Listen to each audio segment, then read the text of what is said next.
ప్రతిఘటన టీవీకి స్వాగతం. క్షణక్షణం మీకోసం. ఇవాల్టి నుండి భద్రాచలం శ్రీ సీతారామచంద్ర స్వామి వారి దేవస్థానంలో శ్రీరామనవమి వసంత పక్ష తిరు కళ్యాణ వాహ్నిక బ్రహ్మోత్సవాలు అంగరంగ వైభవంగా ప్రారంభం కానున్నాయి. నేటి నుండి ఈ నెల 23వ తేదీ వరకు బ్రహ్మోత్సవాలు జరగనున్నాయి. ఉదయం అంతరాలయంలోని ధ్రువమూర్తుల వద్ద ఉత్సవాలకు అనుజ్ఞ తీసుకొని ధ్వజారోహణం చేయనున్నారు. వేడుకల ప్రారంభానికి ముందుగా విశ్వక్సేన ఆరాధన, కర్మణ పుణ్యవచన, ఋత్విగ్వరణం, రక్షాబంధనం, స్నాపన, తిరుమంచనం, వాస్తు హోమం, ఉగాది పర్వదినం సందర్భంగా ఆలయానికి వచ్చే భక్తులకు ఉగాది ప్రసాద వితరణ, సాయంత్రం దర్బార్ సేవ, తర్వాత నూతన పంచాంగ శ్రవణం తదితర కార్యక్రమాలు చేపట్టనున్నారు. అలాగే కల్పవృక్ష వాహనంపై తాతగుడి సెంటర్ వరకు స్వామివారికి తిరువీధి సేవ నిర్వహించనున్నారు. శ్రీరామనవమి బ్రహ్మోత్సవాలకు అన్ని ఏర్పాట్లు పూర్తి చేశామని దేవస్థానం ఈవో రమాదేవి తెలిపారు.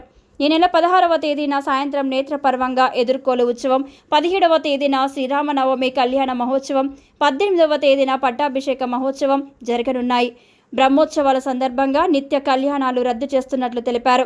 శ్రీరామనవమి సందర్భంగా మిథిలా ప్రాంగణంలో జరిగే వేడుకల కోసం కళ్యాణ మండపాన్ని సర్వాంగ సుందరంగా తీర్చిదిద్దుతున్నామని ఈవో వెల్లడించారు.